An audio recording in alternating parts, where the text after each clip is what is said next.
All right, and welcome back to the what is it? Late Night Lately, the late night show here on cpluscomedy.com. Like I just said, it's a website. Go there. I didn't say it was a website. I mean, .com insinuates that it's a website. I should probably start the timer for this show. You know, because I forget things sometimes. Full disclosure, I was reading something in an email. I was reading reading something, and I was not paying attention. And here I am doing a show because I thought I had more time. You know, for the Constitutionals, the theme song for that is like 20 minutes long. So I get to sit there, turn off the mic, comment on what's going on in the world. And yet here I am thinking I can do the same thing for LinkedIn logs and the same thing for Late Night Lately. So you thought I messed up again. I messed up the show again, but I did not. I was trying to name the other two shows that I do. Late Night Lately. You know what? There's not a lot to talk about this week. And I did write down 3 jokes from the monologue. Usually I write down 5. So let's go ahead and see. I did not write down the jokes. I wrote down the topics. Let's go ahead and see if I can, again, off the top of the dome, come up with something decent to say. All right, here we go. The first topic is Clive Palmer and Titanic 2. So Clive Palmer is this Australian billionaire, and he wants to make another Titanic with like water slides and all this stuff. Is Titanic 2, and if anything, it'll work down under. That's the joke. That's the only thing. That's all I got. This next one is breeding sheep for hunting. There was an elderly man, I believe he was in his 80s, and he went to trial, and now he's going to jail for breeding large sheep for hunting. And I mean, the most important thing is, you know, breeding an animal that cannot defend itself so you can go hunt it is basically the best thing for any big game hunter to do. I mean, these sheeps have done nothing but give you clothes and, if anything, appear to be some of the cutest animals out there. But yes, they deserve to die for being so soft and so fluffy and so weak. Who knows? Maybe those sheep are dangerous. And then the last one, Don Lemon Show, was been canceled on Twitter after Elon Musk and Don Lemon sat down for a one-on-one interview for the premiere of the Don Lemon Show. Elon Musk canceled it immediately following the interview, and now in a case of irony, Don Lemon is back all over CNN. The story's all over CNN now. And he appeared on Aaron Burnett's Out Front to talk about it. There's no joke there. I just wanted to mention that. All right, let's get on with this news. The topic. The topic's mute the computer. Yay! I muted it. It worked. Okay, this week, again, I didn't have a lot of time to do this. Just got to put things together sometimes. This week at midnight had, I think, a banner week for the show. It could be after midnight. Did I call it at midnight? After midnight, whatever, who cares? There's a lot of great guests on the show, including what I would call just a strange amalgamation of people. Chris Grace and Flula Borg, and I think someone called Pink Fox. They were all on one episode. I don't know who Pink Fox is, but it was such an episode that I would say would not work anywhere else, but you know what? It worked here. And then we had Caroline Ray and oh God, what is his name?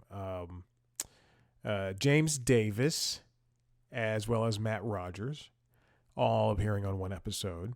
And if chaos wasn't going to happen with Caroline Ray there, then I don't know what was going to happen.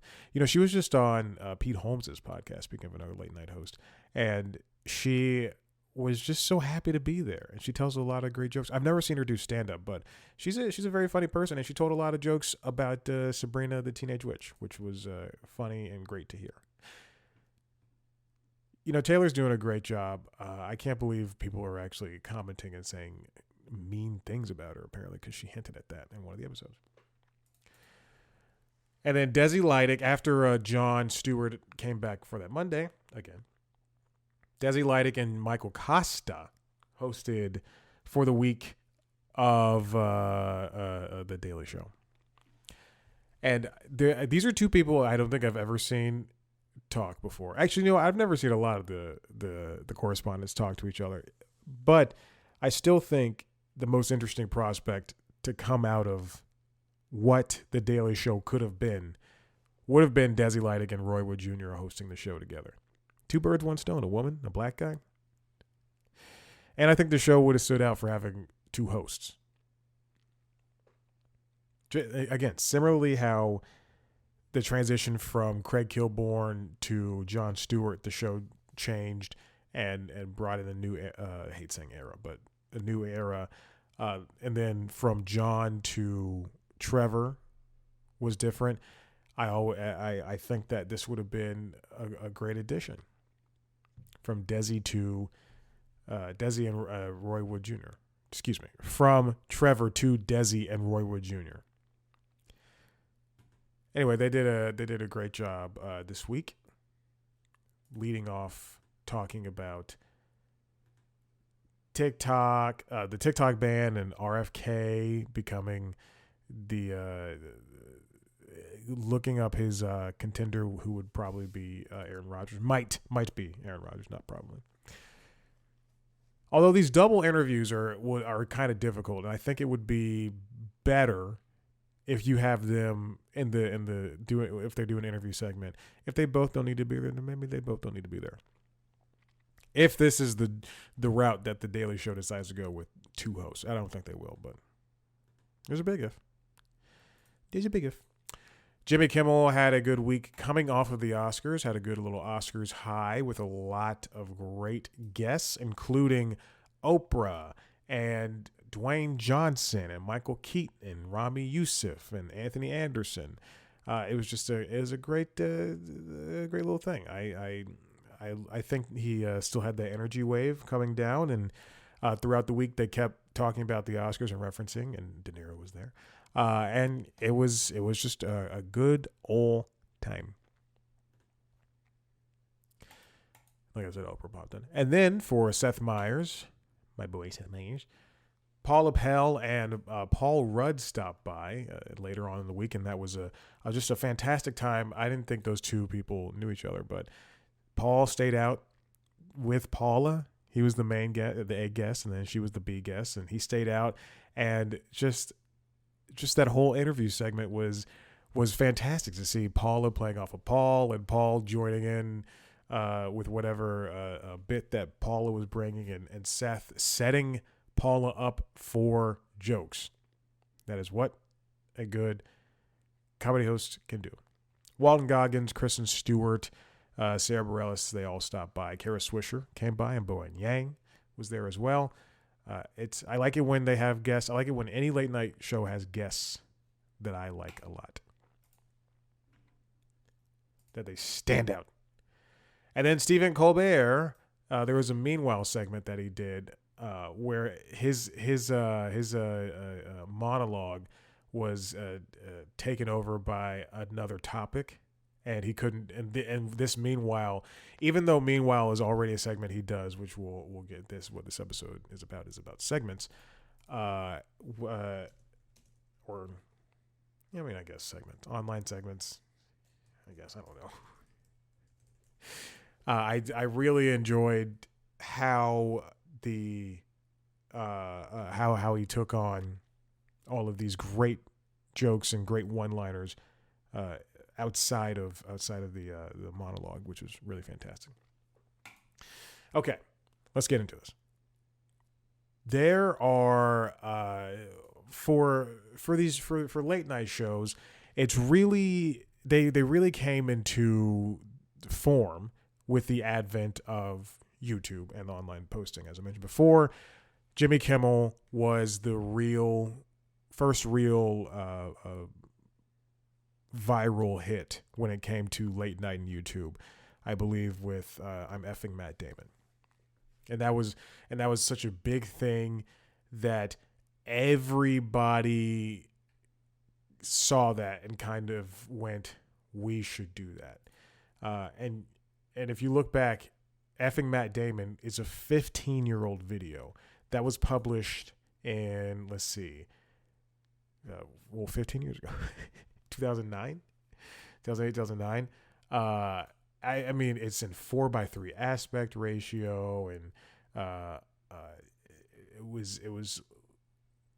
Oh, excuse me. I'm effing Ben Affleck, not Matt Damon. I'm effing Ben Affleck, and then Matt Damon was the one after that. That's the one that really blew up. They both have over 15 million views, but to see these things, to see these videos do so well online for a late night show, it really stood out.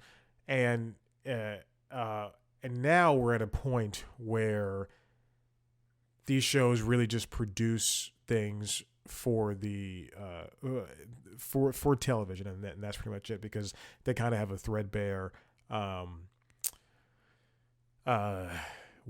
threadbare budget. They don't have that big of a budget. However, because of COVID or because of what have you, there's any myriad of reasons as to why things can happen. There is a lot of online only stuff, only topics or videos that really do well. For instance, corrections, which is I think late night, in terms of just online videos, segments, I think corrections with Seth Meyers is hands down, unequivocally the best to ever happen. Now there's 99 of them, and it's pretty insular when it comes to the what he's talking about inside the episodes. But the gist of it is that fans send in corrections for the week.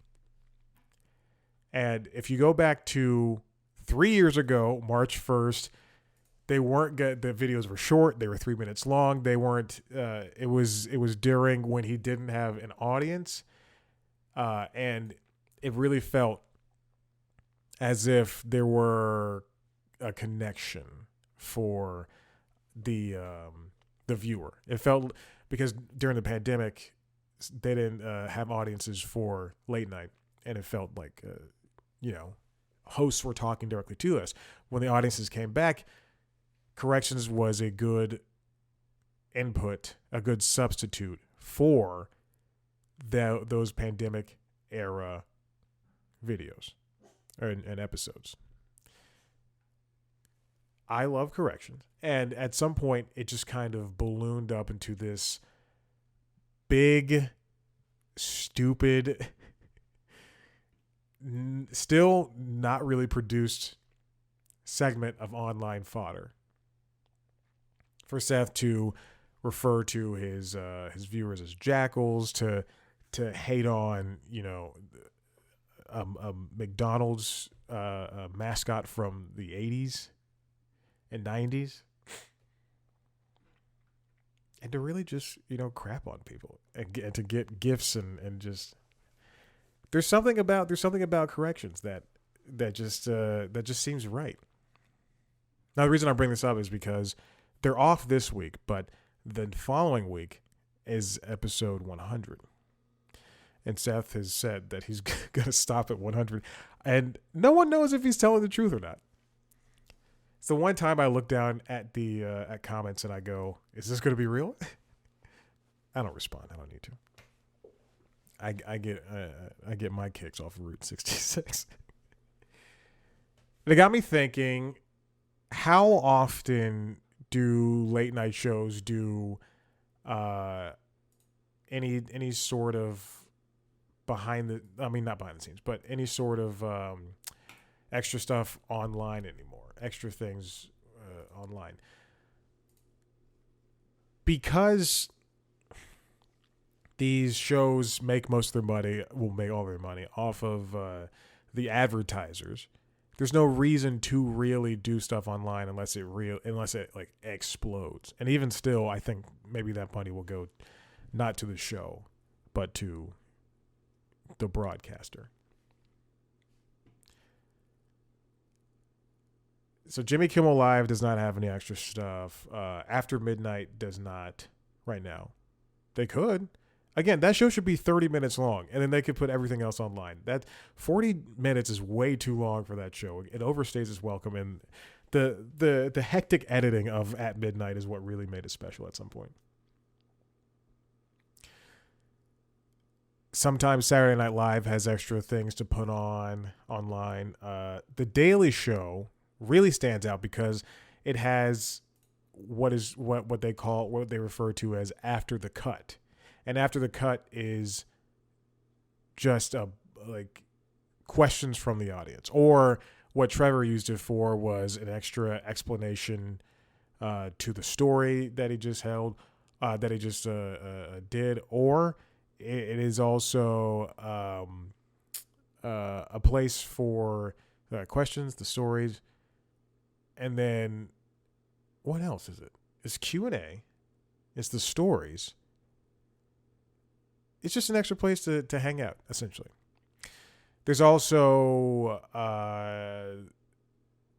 let's see. I know I'm missing something for the Daily Show because I know they've done a lot more. One of my biggest issues is that they for every Daily Show, for every late night show. Here's After the Cut. This is After the Cut with. Oh, they've hidden a lot of it. Interesting. This is After the Cut for last year. What's annoying is that they for every late night show they group episode videos together. So if there's an episode from Thursday, December 6th, where they have a bunch of clips, they'll just group them all together. I don't like that. After the Cut's good for personal stories, story explanations, and questions. Personal stories is what I was looking for. And I needed that push. I needed that push of seeing it. They also do podcast episodes here now, which is good. The Daily Show's been really good at that, like uploading the podcast episodes to the YouTube channel. But again, these things, they don't make a lot of money. And sometimes they don't get a lot of views. If you look at Colbert's Late Show Me More, it is a very good examination of what's going on behind the scenes. It's just a bunch of clips. Like the one I just clicked on is called I Heard You're the Goat. And it just features a lot of behind the scenes clips of a pre-filmed piece that Colbert did with Christopher Nolan. It shows Elizabeth Warren singing and dancing in her seat as she's on stage. It's just got a lot of great behind the scenes things that I think make it stand out from the other shows that Colbert is up against. That being said, the clips are getting 112 views, 112,000, 156,000. Like they're lucky to crack 250,000, which is very important in this day and age. And the Tonight Show, during the pandemic, they had Jimmy and his wife, Fallon, had some walk and talks, which I thought was really good. Which I thought were really good, rather. I don't watch all of them. None of my business.